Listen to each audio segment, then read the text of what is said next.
കൂട്ടുകാരെ, എല്ലാവർക്കും നിജൂസ് വേൾഡിൻ്റെ പുതിയൊരു വീഡിയോയിലേക്ക് സ്വാഗതം. എല്ലാവരും സുഖമായിട്ടിരിക്കുന്നെന്ന് വിശ്വസിക്കുന്നു. ഞങ്ങളിവിടെ സുഖമായിട്ടിരിക്കുകയാണ്. അപ്പോൾ എല്ലാവരും സന്തോഷത്തോടെയും ആരോഗ്യത്തോടെയും ഒക്കെ ഇരിക്കുക കേട്ടോ. ഇന്നത്തെ വീഡിയോയിൽ സംസാരിക്കുന്നത് ഒരുപാട് പേർക്ക് ഇംപ്ലാന്റേഷൻ ഫെയിൽ ആകാനായിട്ട് കാരണക്കാരനായിട്ടുള്ള 7 മിസ്റ്റേക്സിനെ പറ്റിയിട്ടാണ്. നമ്മൾ അറിഞ്ഞോ അറിയാതെയോ ഈ മിസ്റ്റേക്സ് റെക്കറൻ്റ് ആയിട്ട് ചെയ്യുന്നത് നമ്മളിൽ പ്രഗ്നൻസി നഷ്ടമാകാനായിട്ട് കാരണമാകുന്നു. അതുകൊണ്ട് തന്നെ നിങ്ങളിപ്പോൾ ഗൂഗിളിലാണെങ്കിലും ഇംപ്ലാന്റേഷൻ ഫെയിൽ മിസ്റ്റേക്സ് എന്ന് ടൈപ്പ് ചെയ്ത് കഴിഞ്ഞാൽ ഏറ്റവും കോമൺ ആയിട്ട് കാണുന്ന കുറച്ച് മിസ്റ്റേക്സിനെ പറ്റിയിട്ടാണ് ഇന്നത്തെ വീഡിയോയിൽ സംസാരിക്കുന്നത് കേട്ടോ. നിങ്ങൾ ഒരുപാട് നാളുകളായിട്ട് ഫെർട്ടിലിറ്റി ട്രീറ്റ്മെൻറ്റുകൾ എടുക്കുന്നവരാണെങ്കിൽ ഇക്കാര്യം നിങ്ങൾ മസ്റ്റായിട്ട് ഫോളോ ചെയ്യണം. എന്നാൽ നേരെ മറിച്ച് നിങ്ങൾ വിവാഹം കഴിഞ്ഞിട്ട് അധികം നാളൊന്നും ആയിട്ടില്ല, അല്ലെങ്കിൽ നിങ്ങൾ പ്രഗ്നൻസി ട്രൈ ചെയ്യാനായിട്ട് തുടങ്ങിയിട്ടേ ഉള്ളൂ, അങ്ങനെയുള്ളവർക്കൊക്കെ ഇത് ബോധർ ചെയ്യണമെന്ന് ഞാൻ പറയില്ല. പക്ഷെ ഒരുപാട് നാളുകളായിട്ട് ട്രീറ്റ്മെൻറ്റ് എടുക്കുന്നവർ ഇത് ശ്രദ്ധിക്കുന്നത് നല്ലതായിരിക്കും കേട്ടോ. അപ്പോൾ ഇംപ്ലാന്റേഷൻ ഫെയിൽ ആകാനായിട്ട് കാരണമായിട്ടുള്ള 7 മിസ്റ്റേക്സിനെ 7 ഫുഡ് ഐറ്റംസ് കഴിക്കുമ്പോൾ ഇംപ്ലാന്റേഷൻ ഫെയിൽ ആവുന്നതിനെ പറ്റിയിട്ടാണ് ഇന്നത്തെ വീഡിയോയിൽ സംസാരിക്കുന്നത്. അപ്പോൾ നമുക്ക് വീഡിയോ സ്റ്റാർട്ട് ചെയ്യാം. ഏറ്റവും ആദ്യത്തെ റീസൺ എന്ന് പറയുന്നത് റോ എഗ് അല്ലെങ്കിൽ പച്ചമുട്ട കഴിക്കുന്നതാണ്. പച്ചമുട്ട എന്ന് പറയുമ്പോഴേക്കും നമ്മൾ വെറുതെ പച്ചമുട്ട പൊട്ടിച്ച് കുടിക്കുന്നത് മാത്രമല്ല, നമ്മൾ പുഴുങ്ങിയെടുക്കുന്ന മുട്ടയാണെങ്കിൽ തന്നെ ഫുള്ളായിട്ട് കുക്ക്ഡ് അല്ലാത്ത മുട്ട നമ്മൾ കഴിക്കുന്നത്.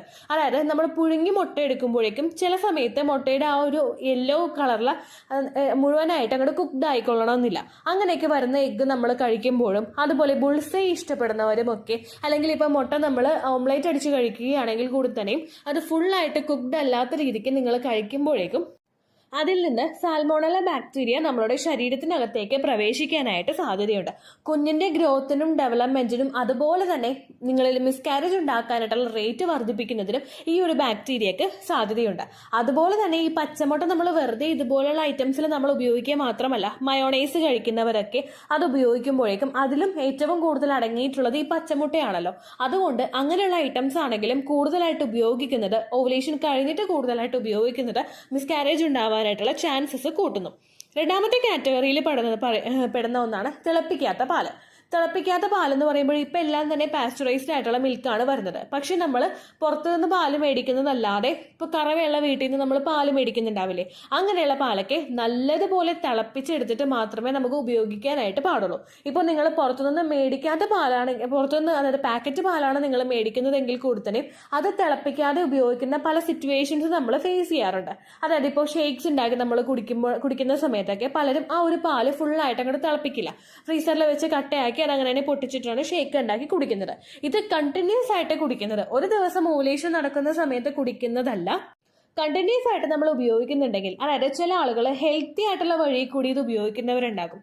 ഇപ്പോൾ എന്താ പറയുക, ഫ്രൂട്ട്സ് കഴിക്കാനായിട്ട് ഇഷ്ടമില്ലാത്തവരൊക്കെ ചിലപ്പോൾ അത് ഷേക്സ് ആക്കിയിട്ടോ അല്ലെങ്കിൽ ജ്യൂസസ് ആക്കിയിട്ടോ ഒക്കെ കുടിക്കുമ്പോഴേക്കും അതിലോട്ട് കുറച്ച് പാൽ ആഡ് ചെയ്തിട്ട് കുടിക്കാറുണ്ട്. ഇത് നമ്മൾ കണ്ടിന്യൂസ് ആയിട്ട് ഉപയോഗിക്കുന്നത് നിങ്ങളിൽ ഇംപ്ലാന്റേഷൻ ഫെയിൽ ആകാനായിട്ട് കാരണമാവുന്നുണ്ട് കേട്ടോ. മൂന്നാമത്തെ കാറ്റഗറിയിൽ വരുന്നത് ക്രാബ്സ് ആണ്, അതായത് നമ്മുടെ ഞണ്ട്. ഈ ഞണ്ടിൽ ഹൈ കാൽസ്യം ഉണ്ട്, ഇതിൽ അതുപോലെ തന്നെ ഹൈ ലെവൽ കൊളസ്ട്രോളും ഉണ്ട്. ഇത് നമ്മളിൽ ഇന്റേണൽ ബ്ലീഡിങ് ഉണ്ടാവാനായിട്ടും മിസ്കാരേജ് ഉണ്ടാവാനായിട്ടും ഒക്കെ ചാൻസസ് വർദ്ധിപ്പിക്കുന്നു. നമ്മൾ പലരും തന്നെ ഇപ്പോൾ എന്താ പറയുക, ഒരു കടലിനോട് അല്ലെങ്കിൽ പുഴയോടൊക്കെ അടുത്ത് വീടുള്ള ആളുകൾക്കൊക്കെ ഏറ്റവും കൂടുതൽ കിട്ടുന്ന ഒന്നായിരിക്കും ഈ ഞണ്ടൊക്കെ എന്ന് പറയുന്നത്. അത് കഴിക്കുമ്പോഴേക്കും ബെനിഫിറ്റ് ഉള്ളതോടൊപ്പം തന്നെ നമുക്ക് ഡീമെറിറ്റും ഇത് ഉപയോഗിക്കുമ്പോൾ കിട്ടും കേട്ടോ. അത് ഉപയോഗിക്കുന്നവരും നല്ലതുപോലെ നോക്കിയിട്ട് ഇത് ഉപയോഗിക്കുക. കാൽസ്യം കൂടുതലുള്ള കൊണ്ട് ഇംപ്ലാന്റേഷൻ നടക്കുന്ന സമയത്ത് ഇത് ഉപയോഗിക്കാൻ പാടില്ല എന്നാരും പറയുന്നില്ല. പക്ഷെ കണ്ടിന്യൂസ് ആയിട്ട് ഞണ്ട് ഉപയോഗിക്കാതിരിക്കുക, ഇംപ്ലാന്റേഷൻ നടക്കുന്ന ഓരോ ദിവസവും അല്ലെങ്കിൽ ഒന്നിടവിട്ട ദിവസങ്ങളിലും ഉപയോഗിക്കാതിരിക്കുക. അതുപോലെ തന്നെ നിങ്ങൾ കുക്ക് ചെയ്തെടുക്കുന്ന ക്രാബ് ഫുള്ളായിട്ട് കുക്ക്ഡ് ആയിട്ടുണ്ട്, അതിന്റെ മീറ്റ് ഫുൾ കുക്ക്ഡ് ആണെന്നുള്ള കാര്യവും കൂടി നിങ്ങൾ ഉറപ്പുവരുത്തണം കേട്ടോ. അണ്ടർ കുക്ക്ഡ് ആയിട്ടുള്ള മീറ്റ് ഉപയോഗിക്കാനായിട്ട് പാടില്ല. നാലാമത്തെ കാറ്റഗറിയിൽ പെടുന്നതാണ് മെർക്കുറി കണ്ടന്റ് അടങ്ങിയിട്ടുള്ള ഫിഷ്. ഒരുപാട് നാള് പുഴയിലാണെങ്കിലും കടലിലാണെങ്കിലും കിടക്കുമ്പോഴേക്കും ഇതിൽ മെർക്കുറിയുടെ കണ്ടന്റ് കൂടുതലായിട്ട് വരാനായിട്ട് ചാൻസ് ഉണ്ട്. മെർക്കുറി കണ്ടന്റ് അടങ്ങിയിട്ടുള്ള ഫിഷ് കൂടുതലായിട്ടും കഴിക്കുമ്പോഴേക്കും ഇത് കുഞ്ഞിന്റെ ബ്രെയിൻ ഡെവലപ്മെന്റിന് ഒരുപാട് എഫക്ട് ചെയ്യുന്നുണ്ട്. അതായത് ഇപ്പോൾ നമ്മൾ വലിയ വലിയ മത്സ്യങ്ങളൊക്കെ കഴിക്കുമ്പോഴേക്കും, ഷാർക്ക് പോലുള്ള മത്സ്യങ്ങളൊക്കെ, സ്രാവ് പോലുള്ള മത്സ്യങ്ങളൊക്കെ നമ്മൾ കൂടുതലായിട്ട് കഴിക്കുന്നത് പ്രഗ്നൻസി ട്രൈ ചെയ്യുന്ന സമയത്ത് അവോയ്ഡ് ചെയ്യാനായിട്ട് ശ്രദ്ധിക്കുക. അതുപോലെ തന്നെ ഫിഷ് ഐറ്റംസ് നമ്മൾ കഴിക്കുന്നത് നല്ലതാണ്. ആ കഴിക്കുന്ന ഐറ്റംസ് കുഞ്ഞു കുഞ്ഞു ഫിഷുകളായിരിക്കണം. അതൊരുപാട് മെർക്കുറി കണ്ടന്റൊന്നും അതിന്റെ ശരീരത്തിൽ ഉണ്ടാവില്ല, അത് ഒരുപാട് നാളെ വെള്ളത്തിൽ കിടന്നിട്ടും ഉണ്ടാവില്ല. അങ്ങനെയുള്ള ഫിഷ് നിങ്ങൾ കഴിക്കണം. അത് കഴിക്കുമ്പോഴായിരിക്കും നിങ്ങളുടെ ശരീരത്തിൽ ഒമേഗ 3 എത്തുന്നത് കേട്ടോ. അത് നിങ്ങൾ കഴിക്കാനായിട്ട് ശ്രദ്ധിക്കുക. വലിയ വലിയ മീനുകൾ കഴിക്കുന്നത് നിങ്ങൾ അവോയ്ഡ് ചെയ്യുക. അടുത്ത കാറ്റഗറിയിൽ വരുന്നതാണ് മുള വന്നിട്ടുള്ള പൊട്ടാറ്റോസ്. നമ്മുടെ എല്ലാവരുടെയും വീട്ടിൽ മുള വന്നിട്ടുള്ള ഒരു പൊട്ടാറ്റോ അല്ലെങ്കിൽ ഉരുളക്കിഴങ്ങ് ഉണ്ടാവാനായിട്ട് ചാൻസ് ഉണ്ട്. നമ്മൾ സാധാരണ ചെയ്യുന്നത് ആ മുള വന്ന പോർഷൻ അങ്ങോട്ട് ഒന്ന് ആഴത്തിൽ അങ്ങോട്ട് ചെത്തിക്കളയും. അതിനുശേഷം അത് കുക്ക് ചെയ്യാനായിട്ട് ഉപയോഗിക്കുന്നവരാണ് നമ്മൾ ഭൂരിഭാഗം ആളുകളും തന്നെ. ഉരുളക്കിഴങ്ങ് നമ്മൾ ഉപയോഗിക്കുന്നത് പ്രത്യേകിച്ച് പ്രഗ്നൻസി ട്രൈ ചെയ്യുന്ന സമയത്ത് ഉരുളക്കിഴങ്ങ് ഉപയോഗിക്കുന്നത് നല്ലതാണ്. എന്നാൽ അത് മുള വന്നിട്ടുള്ള ഉരുളക്കിഴങ്ങാണെങ്കിൽ നിങ്ങൾക്ക് കിട്ടുന്ന മെറിറ്റ്സിനേക്കാളും കൂടുതൽ ഡീമെറിറ്റ്സ് ആയിരിക്കും ഉണ്ടാകുന്നത്. അതായത് ഗുണങ്ങളെക്കാളും കൂടുതൽ ദോഷങ്ങളായിരിക്കും ഇതിൽ അടങ്ങിയിട്ടുണ്ടാവുന്നത്. ഇത് കുഞ്ഞിന്റെ വളർച്ചയെ സാരമായിട്ട് ബാധിക്കുന്ന ഒന്നാണ്. മുള വന്നിട്ടുള്ള ഉരുളക്കിഴങ്ങ് നമ്മൾ കുക്ക് ചെയ്തിട്ട് കഴിക്കുന്ന ഭക്ഷണങ്ങളിലൂടെ നിങ്ങളുടെ ശരീരത്തിൽ സോളനൈൻ എത്താനായിട്ട് ചാൻസ് ഉണ്ട്. ഇത് കുഞ്ഞിന്റെ വളർച്ചയെ സാരമായിട്ട് തന്നെ ബാധിക്കുന്നു. ഉരുളക്കിഴങ്ങ് ഉപയോഗിക്കുന്നുണ്ടെങ്കിൽ നിങ്ങൾ മുള വന്ന ഉരുളക്കിഴങ്ങ് അല്ലാതെ നോർമൽ ആയിട്ടുള്ള ഉരുളക്കിഴങ്ങ് ഉപയോഗിക്കാനായിട്ട് ശ്രദ്ധിക്കുക. അത് കുഞ്ഞിന്റെ ഗ്രോത്തിന് വേണ്ടിയിട്ടുള്ള സഹായങ്ങളൊക്കെ ചെയ്യും. പക്ഷെ മുള വന്നിട്ടുള്ള ഉരുളക്കിഴങ്ങ് അതിവൺ ചെത്തിക്കളഞ്ഞിട്ടാണെങ്കിൽ കൂടി തന്നെയും അത് ഉപയോഗിക്കാതിരിക്കാൻ നിങ്ങൾ പ്രത്യേകം ശ്രദ്ധിക്കുക കേട്ടോ. അടുത്ത കാറ്റഗറിയിൽ വരുന്നതാണ് മുളപ്പിച്ചിട്ട് കഴിക്കുന്ന ഭക്ഷണങ്ങൾ. നമ്മൾ സാധാരണ ചില ആളുകൾ ഉലുവ മുളപ്പിച്ചിട്ട് കഴിക്കാറുണ്ട്, ചില ആളുകൾ ചെറുപയർ മുളപ്പിച്ചിട്ട് കഴിക്കാറുണ്ട്. സാധാരണ ഇങ്ങനെ മുള വന്നിട്ടുള്ള ഭക്ഷണങ്ങൾ കഴിക്കുന്നത് അതിൽ പ്രോട്ടീൻ അടങ്ങിയിട്ടുണ്ട്. അതുപോലെ തന്നെ കുഞ്ഞിന്റെ വളർച്ചയ്ക്കുമൊക്കെ ഒരുപാട് ന്യൂട്രിയൻസ് അടങ്ങിയിട്ടുള്ള പല കാര്യങ്ങളും ഈ മുള വന്നിട്ടുള്ളവയിൽ നിന്ന് കഴിക്കുമ്പോഴേക്കും നിങ്ങൾക്ക് കിട്ടും. എന്നാൽ നേരെ മറിച്ച് ഈ മുള വന്നിട്ടുള്ള ഐറ്റംസ് ഒരു നിശ്ചിത സമയത്തിന് കൂടുതലായിട്ട് നമ്മൾ വെക്കുമ്പോഴേക്കും അതിൽ നിന്ന് ഒരുപാട് ബാക്ടീരിയസ് ഉണ്ടാവാനായിട്ട് ചാൻസ് ഉണ്ട്. അതുപോലെ തന്നെ ഈ മുള വന്നിട്ടുള്ള ഫുഡ് ഐറ്റംസ് നമ്മൾ വേവിച്ചിട്ടല്ലാതെ രൂപത്തിൽ എടുക്കുന്നതും നമ്മുടെ ആരോഗ്യത്തിന് നല്ലതല്ല. പ്രത്യേകിച്ച് പ്രഗ്നൻസി ട്രൈ ചെയ്യുന്ന സമയത്ത് നിങ്ങളിപ്പോൾ മുളപ്പിച്ചിട്ടുള്ള ചെറുപയറോ അല്ലെങ്കിൽ മറ്റേതെങ്കിലും പയറുവർഗ്ഗങ്ങളോ ഒക്കെ നിങ്ങൾ മുളപ്പിച്ചിട്ട് ഉപയോഗിക്കുന്നുണ്ടെങ്കിൽ അത് ജസ്റ്റ് ഒന്ന് കുക്ക് ചെയ്തിട്ട് നിങ്ങൾ കഴിക്കാനായിട്ട് ശ്രദ്ധിക്കുക. റോ ഫോമിൽ അത് എടുക്കുന്നത് ഇതുപോലെ ബാക്ടീരിയാസ് ശരീരത്തിൽ എത്തുന്നതിനും അത് കുഞ്ഞിന്റെ വളർച്ചയെ സാരമായിട്ട് ബാധിക്കുന്നതിനും കാരണമാകുന്നു. ഒരുപാട് പേര് പ്രഗ്നന്റ് ആയതിനു ശേഷം കുറച്ച് നാളുകൾ കഴിഞ്ഞിട്ട് അവരുടെ പ്രഗ്നൻസി ഹാർട്ട് ബീറ്റ് ഇല്ലാതെ പോവുകയും രക്തയോട്ടം ഇല്ലാതെ പോവുകയും ഒക്കെ ചെയ്തിട്ട് നശിച്ചു ഒരു പ്രഗ്നൻസി നമുക്ക് നഷ്ടമായി പോകാറുണ്ട്. അങ്ങനെയുള്ളവരൊക്കെ ഈ കാര്യങ്ങൾ ശ്രദ്ധിക്കുന്നത് നല്ലതായിരിക്കും കേട്ടോ. അടുത്തൊരു കാറ്റഗറിയിൽ പെടുന്നതാണ് കഫെയിൻ കണ്ടന്റ് അടങ്ങിയിട്ടുള്ള ഭക്ഷണങ്ങൾ. കൂടുതലായിട്ടും കഫെയിൻ കണ്ടന്റ് അടങ്ങിയിട്ടുള്ള ഡ്രിങ്ക്സ് നിങ്ങൾ കഴിക്കുന്നതും അതുപോലെ തന്നെ കഫെയിൻ അടങ്ങിയിട്ടുള്ള ചോക്ലേറ്റ്സ് നിങ്ങൾ കഴിക്കുന്നതും മിസ്കാരേജ് ഉണ്ടാവാനായിട്ടുള്ള ചാൻസസും കുഞ്ഞ് അണ്ടർവെയ്റ്റ് ആവാനായിട്ടുള്ള ചാൻസസും ഉണ്ടാക്കുന്നു. കുഞ്ഞിന് അണ്ടർവെയ്റ്റ് ഉണ്ടാകുന്ന നമ്മൾ ഇപ്പോൾ അണ്ടർവെയ്റ്റ് ആവുക എന്ന് പറയുന്നത് നമ്മളിൽ വെച്ചിട്ടുള്ള നമ്മളുടെ ജസ്റ്റേഷണൽ ഏജിനെ അപേക്ഷിച്ച് കുറേയും കൂടി കുഞ്ഞിന്റെ ഗ്രോത്ത് പുറകോട്ടേക്ക് പോകുന്നതാണ് അണ്ടർവെയ്റ്റ് എന്ന് പറയുന്നത്. നമ്മളിൽ പല ആളുകൾക്കും നമ്മുടെ LMP എത്രയാണോ അത് വെച്ചിട്ടുള്ള വളർച്ചയായിരിക്കില്ല സ്കാനിങ് നോക്കുമ്പോൾ കുഞ്ഞിന് ഉണ്ടാവുന്നത്. അതല്ലാട്ടോ ഉദ്ദേശിച്ചത്. ശരിക്കും നമ്മുടെ LMP വെച്ചിട്ടുള്ള വളർച്ചയെക്കാളും എന്ത് വന്നാലും 2 ആഴ്ച കുറവായിരിക്കും. 2 ആഴ്ചക്ക് ശേഷമായിരിക്കും നമ്മൾ പ്രഗ്നന്റ് ആയിട്ടുണ്ടാവുന്നത്.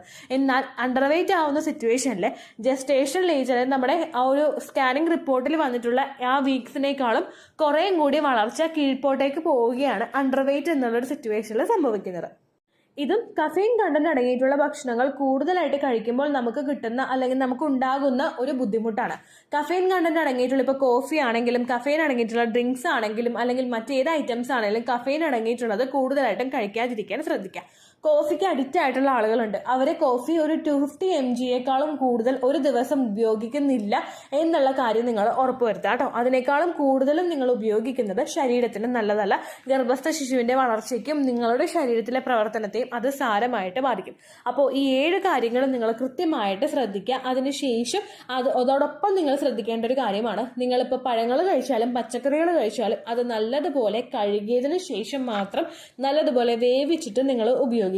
ഒരുപാട് കെമിക്കൽസ് ഇപ്പോൾ വരുന്ന ഒരുപാട് ഫ്രൂട്ട്സിലും വെജിറ്റബിൾസിലും ഒക്കെ ഉണ്ട്. ഇതൊന്നും കഴിക്കാതിരിക്കാൻ നമുക്ക് പറ്റില്ല. കാരണം ഇതൊക്കെ കഴിച്ചാലേ ആ ഒരു കുഞ്ഞിന്റെ ഡെവലപ്മെന്റ് ഒക്കെ പൂർണ്ണമായിട്ടും നടക്കുകയുള്ളൂ. മായം ചേർക്കാതെ ഒന്നും കഴിക്കില്ല എന്ന് വിചാരിച്ചു കഴിഞ്ഞാൽ നമ്മൾ വീട്ടിൽ തന്നെ എല്ലാം കുക്ക് ചെയ്ത് എല്ലാം പ്രൊഡ്യൂസ് ചെയ്ത് എടുക്കേണ്ടിയിരിക്കും. അപ്പൊ അതുകൊണ്ട് പുറത്തുനിന്ന് വന്ന ഭക്ഷണങ്ങൾ മായം എന്തെങ്കിലും ഉണ്ടെങ്കിൽ തന്നെ അത് നല്ലതുപോലെ ക്ലീൻ ചെയ്തതിന് ശേഷം നിങ്ങൾ ഉപയോഗിക്കാനായിട്ട് ശ്രദ്ധിക്കുക കേട്ടോ. അപ്പോൾ ഇത്രയേ ഉള്ളൂ വീഡിയോ. യൂസ്ഫുൾ ആയി കാണുമെന്ന് വിശ്വസിക്കുന്നു. യൂസ്ഫുൾ ആവുന്നുണ്ടെങ്കിൽ ലൈക്ക് ചെയ്യുക, ഫ്രണ്ട്സിനൊക്കെ ഷെയർ ചെയ്ത് കൊടുക്കുക കേട്ടോ. എന്തെങ്കിലും സംശയം ഉണ്ടെങ്കിൽ നിങ്ങൾ കമൻസിൽ ചോദിക്കുക. പണ്ടത്തെ വീഡിയോയ്ക്ക് കമൻസ് ഇടുന്നവർക്ക് റിപ്ലൈ ലഭിക്കുന്നില്ലെങ്കിൽ ലേറ്റസ്റ്റ് ആയിട്ട് ഞാൻ ഏത് വീഡിയോ ആണ് അപ്ലോഡ് ചെയ്യുന്നത് അതിന് താഴെ കമന്റ് ഒന്ന് കോപ്പി പേസ്റ്റ് ചെയ്യാനായിട്ട് ശ്രദ്ധിക്കുക കേട്ടോ.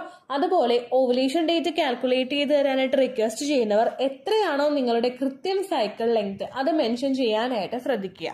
സൈക്കിൾ ലെങ്ത് എന്നതുകൊണ്ട് ഉദ്ദേശിച്ചത് ഓരോ മാസവും എത്ര ദിവസം കൂടുമ്പോഴാണോ നിങ്ങൾക്ക് ബ്ലീഡിങ് വരുന്നത് എന്നതാണ് കേട്ടോ. അതായത് ഇപ്പോൾ കഴിഞ്ഞ മാസം നിങ്ങൾക്ക് 1-ാം തീയതിയാണ് പീരീഡ് ആയതെങ്കിൽ ഈ മാസം നിങ്ങൾക്ക് 2-ാം തീയതിയാണ് പീരീഡ്സ് വരുന്നതെങ്കിൽ എപ്പോഴാണോ നിങ്ങൾക്ക് ബ്ലീഡിങ് സ്റ്റാർട്ട് ചെയ്തത്, അതായത് ചോര പോയി തുടങ്ങിയത്, ആ ദിവസത്തിനെ ഡേ 1 ആയിട്ട് കാൽക്കുലേറ്റ് ചെയ്തിട്ട് അടുത്ത മാസം എന്നാണോ നിങ്ങൾക്ക് ബ്ലീഡിങ് ഉണ്ടാകുന്നത് അതിനെ ലാസ്റ്റ് ഡേ ആയിട്ട് നിങ്ങൾ കൺസിഡർ ചെയ്യുക.